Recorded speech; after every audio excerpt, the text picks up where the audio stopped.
So I'm here once again with my good friend and also the head honcho of Qfc, also known as Quarantine Fight Club, Mr. Daz Moffitt. Nice to see you again, brother. You're all them claps. So Daz, you said you wanted to meet up again so we could do a bit of an update as to where we are with QFC. Yep. For those viewers who haven't seen it so far, should we just give them a summary of what's happened so far? You should. All right. You give the summary, I'll continue. Cool. So it was March this year when the lockdown started officially, Yeah. and you've got a lot of fighters under your management, and these were journeymen who you'd go take all over the place. They said, look, we want to release some energy, we still want to spar with anyone, fight with anyone, just to get it out of our system. That was QFC in its infancy, where you started off in fields and you were just getting people to just spar because they wanted to. Yeah. Yeah. And then as it started to grow, you get people from outside of Calderdale and Bradford and West Yorkshire saying, look, we want to be a part of this. Mm-hmm. And it started to gain momentum and it started to snowball to the point where you had to sort out somewhere to hold QFC. So you had to have like a proper ring and get everything sorted out. So you went all over the place, and that's because the demand was there. There was no financial gain for you. It was all about just providing someone a release of that built-up frustration. Just carrying on doing what we normally do. It was just like, not to take away that every weekend we were at shows, weren't we? So I was at shows every weekend. So just to not keep that going, even if it was for the money or for not the money, which it wasn't for the money, but just to keep it going. Yeah, it's part of my life and part of everyone's life. So I thought I'll keep it going. And at that time, we didn't know how long this lockdown was going to go on for. No, we were all saying 2 weeks, weren't we? And that were in March. So it carried on, but as lockdown carried on, you carried on with QFC, and it ended up growing. So you ended up creating a Facebook page, and people started following there, and then you end up having something like 250,000 views on Facebook. Like 1.5 million views per week. That's just on madness, the videos all put together on the page. And those videos weren't monetized or anything on YouTube. It was just so people could, a platform for people to just go and have a look. Just a laugh, you know. It's the demand kept growing, so it got to a stage where you had to have somewhere to hold QFC. Ultimately, you ended up finding a place, and you were having it there. Then there were further and then you ended up with further restrictions. But because the demand was on you so much, you thought, look, I'm going to have to just keep this going. Yeah. You kept it going, and then ultimately, a couple of weeks ago, knock, knock, knock. You know, the coppers came in. The police turned up. Straight after the podcast. Yeah, straight after the podcast. So the police turned up, and you ended up having to close it down. At that stage, we did a podcast because ultimately you were told that there's a strong likelihood that you're going to get fined because people have been fined for lesser stuff that has happened, because on that day there were like loads of people here. Yeah. There was even a dog in the ring. I took the piss. I apologised for that, and I accept that it went a bit too far. There was too many people in here for it to be acceptable. So that's a quick snapshot of getting up to where we were on the last podcast. So what's happened since? So if you want to read what he just said in depth, you go back and watch the last podcast that we've done, and you can look on the Quarantine Fight Club page and see what we're all about. Cool. So since then, so we had that, we got raided, right, and then I got told that I was going to get a £10,000 fine. So we set up a GoFundMe page. Okay. So this is part of what I wanted to tell everybody. So I'm going to keep it short, so everybody watches the podcast properly and gets the information that they need to know about. So I got told about a £10,000 fine. A copper who stood here where I am now was telling me that there's 100% more or less chance that I'm getting a £10,000 fine, that they wouldn't even give me the £1,000 fine. They're going straight for the fucking 10. And that's the limit. That's the maximum they because could give. people got pepper sprayed and shit like that. You know what I mean? So because of the nature of what it was and the drama that happened here, then the police were not going to argue the fact that it deserved a £10,000 fine. So I've accepted that. I've took that on the chin. The papers got in touch. I was in the Yorkshire Evening Post. I was in the Telegraph and Argos. ITV got in touch, but then the fucking second lockdown, there's a lot of dramas. We have to go and do stuff like you've got to have tests and you've got to fucking... Oh, right. Like the COVID test. Yeah, there's certain regulations to... So it hadn't happened. But anyway, so people got in touch. I got the word about what I was doing, because I wanted people to know that it wasn't just about the fighting and getting loads of idiots in a room, which is what people thought it was. It was about people's mental health. I was getting messages afterwards, and still are, from people with depression and mental health issues that want to carry on doing it and are feeling lost and don't know what to do with themselves. But I got told you're getting a fine. Right, this is the important bit. I was waiting for a letter through the post. I got a letter through the post, and I didn't quite understand what it was, right? So I've rung up the council, and they've told this was the only other day, so I've got kind of straight away so I can explain it. So we set up a GoFundMe page, right? Which I thought to myself, if I get a 10 grand fine, which I'm getting, yeah, hopefully, a couple of quid each of every follower on the page, would make it work, right? And we could just do it, and it didn't work like that, okay? So there's about £1,000 in that GoFundMe page from people that have donated a £5, yeah? Yeah.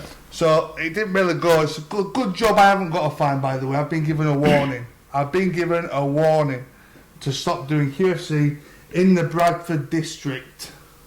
Right, okay. Bradford district. So we're not going to come in the Bradford district anymore. Was it? We'll get to that in a minute. Right. Was it a bit disappointing that it only got to £1,000, you know, the GoFundMe page? It would just, well, it would have been disappointing if I'd have got the fine through the post and I had a 10 grand fine and I'm thinking, fucking hell, I've got 30,000 followers on that page. Yeah. 250,000 sometimes tuning in to watch it. A couple of quid or a quid. Look, I found out that the GoFundMe page is a minimum of £5. I didn't even know that. But so I can't expect people or ask people to do it or ask people to put the money in or think they're all cunts because they have it. I can't do that because it's not an essential thing, and I understand people are in hard times. But I would have expected a little bit more than that initially, wouldn't you? Sure, yeah, I would have. I would have thought. Well, we had that conversation, and I thought, and I said to you, hopefully things will work out. Yeah. You know, even if you get worst case scenario, you get the fine. There'll be sufficient funds in the GoFundMe. Yeah. And we were only gauging that on the views that. Yeah. that So you were getting. maybe that is also because the fine never came through the post, and I didn't put a picture up of it saying I've got the fine because I got told by the coppers I'm getting the fine. Yeah. So I had it in my head, right, I'm preparing for this now. Yeah. The GoFundMe money, by the way, you leave it in there for 90 days, and it just gets shot back to where it came from. I don't know if there's a faster process, but our fees have just put a £5 anyway, so I'm sure you can just wait until that process goes and get your £5 back if you want it.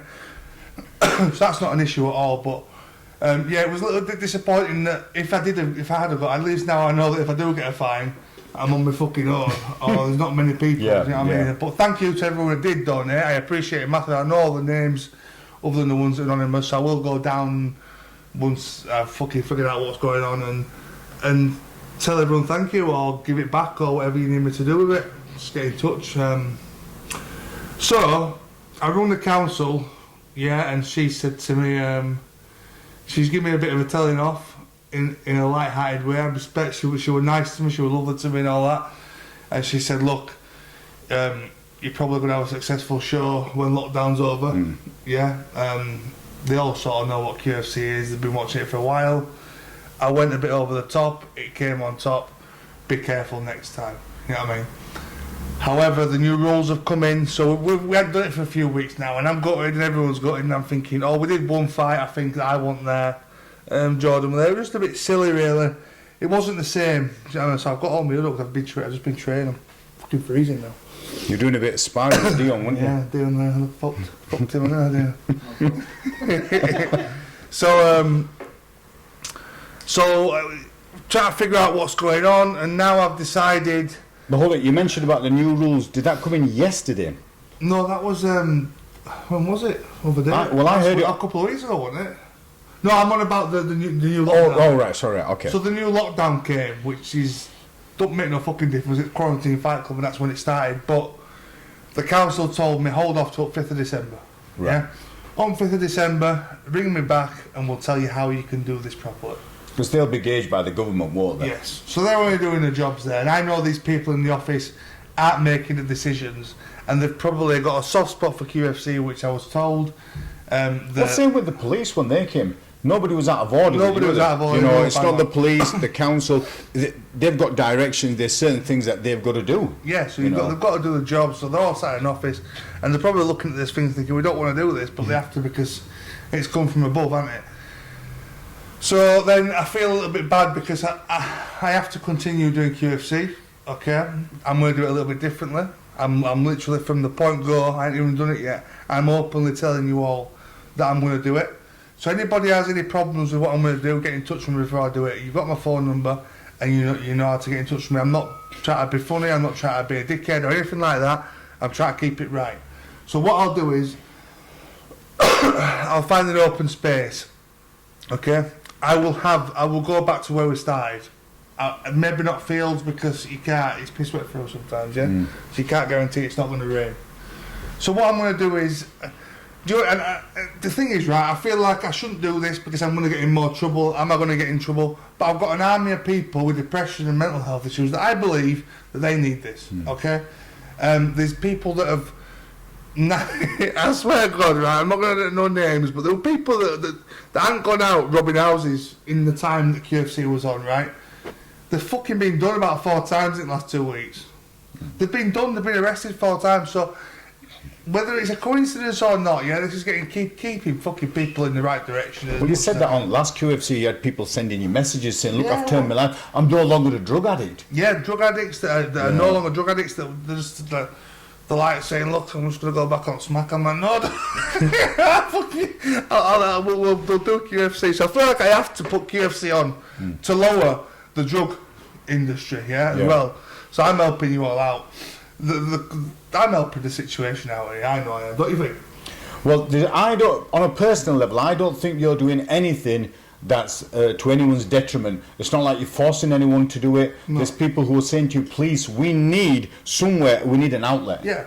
That's what they're saying to you, and that's what they're coming. And then the messages that people are sending you, and I've seen these messages where they're saying they're no longer involved in drugs, they're no longer involved in other criminality because their time is occupied here. Yes.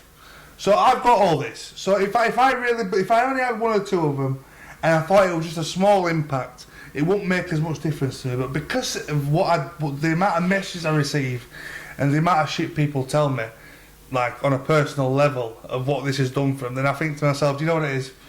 I'll take the risk, yeah. Apparently they've stopped giving out fines now from yesterday. So that was on, because I heard it on radio yesterday. And then today someone said that they're giving them back out, but don't make their fucking mind up, yeah. Give them or don't give them. But if they're not giving them out, then you get a court summons. Now I don't know what the consequences of me doing this again, but let me repeat this: I will have a big open space, okay? I might have a handmade ring this time, yeah, in an empty warehouse or an empty place. Everyone will have a mask on. I'm going to make the fighters wear masks until it comes off, just to prove a point that you can't. But everyone's going to do it. There'll be no audience whatsoever. Okay, I'll make sure of that. People will be different locations. I'll go back to doing it how it was. The atmosphere will never be what it was in this place. Yeah, this was something special. It turned out to be about 8 weeks of solid entertainment and fucking a good old Saturday atmosphere. It won't be the same, but for the live viewers it will be the same, because I'll still be doing the camera. There'll still be the regulars that normally fight and the new ones, and there's lists going on of people that want to fight, so it'll still be good for you to watch at home. But the people that are here in person, they won't be here in person, so there won't be that atmosphere. They'll just be fighters. I'll make fucking half of them wait outside until half of them are fought. I'll do stuff that I need to do to show you, or the council, the police and everybody, that I'm not trying to take the piss, yeah? That I'm not just getting another gym and I'm filling it with idiots again, okay? No disrespect to anyone, but including myself, yeah? No, there'll be no drinking, there'll be no smoking in there, it'll just be as strict as I can keep it by letting the lads fight and get it out of the system. That's what I'm going to do. What do you think the consequences of that would be? I don't know, and I hope people can understand a little bit what I'm trying to do here, and that literally it's fucking, I ain't even got no money to do it, so it costs money to do. I'm hoping the sponsors will get back on board. Please see that it's not a beneficial thing for me. It takes time and effort out of mine, other people's time, days, stuff like that, to make it happen for nothing other than the satisfaction of seeing it happen and having a laugh and laughing at the fights, yeah, and the comedy value that it brings in a fucking depressing, grey, piss wet through place of a year, you know what I mean? So the consequences, if I get someone to court, well, I don't know what the consequences will be. What do you think the consequences will be?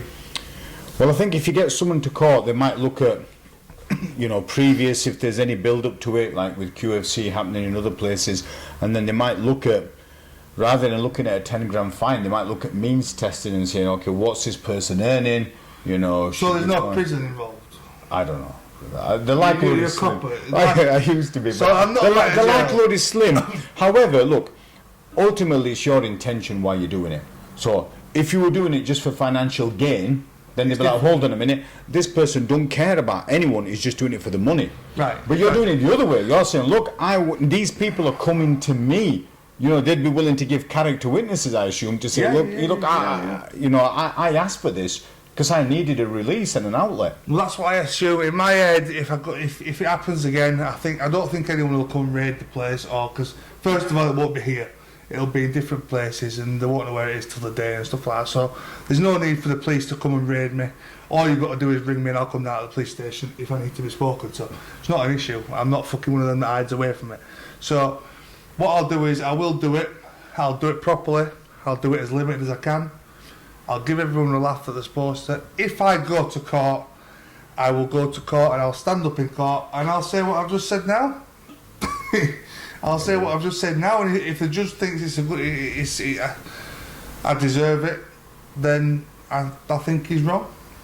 I don't think I deserve it. However, the COVID thing and all that, but the fucking hell, man, the world's it's all going fucked up. It is. There's so long you can do stuff like this for and just sit down.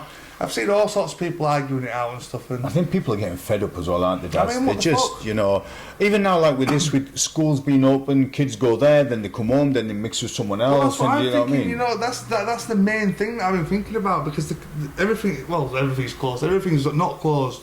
Everything's open. Yeah. You know, it's all pointless. Yeah. So I just don't agree with it. But neither does anyone else, so let's just... So other people, for example, they get fined. So these are businesses, you know, so there might be restaurants, you know, there might be gyms, you know, where they've got membership, they're getting fined, so because they're getting a bit of revenue as well, because they're keeping the place open. With you, you're not getting anything, you're just literally doing this for the goodness out of your heart, to help people. I suppose if that makes a difference, then that is the case, yeah. That is the case. I'm not a business. Yeah, I'm just literally just doing what we enjoy doing. It's cool. It's one of them. All right, well, so for the viewers, just so you know what's happening now, this will be uploaded by next day. So hopefully get it uploaded straight away. Yeah, hopefully. It was a lot for me to say about the £10 fine as well, and the people that have put the money in, they want it back. It takes 90 days to go back unless I look into how to do it. I don't know. I've just left it there. Just let me know if anyone there that's put 20 or 30 quid in that they might want it back, then just message me. I'll see if there's a way of refunding it faster. And we'll see you on Saturday. We'll see you on Saturday, because you know what it is, Qfc for life, isn't it? You're laughing. It's been emotional. Right, thank you very much, No Daz. problem. Cheers, guys. See you later.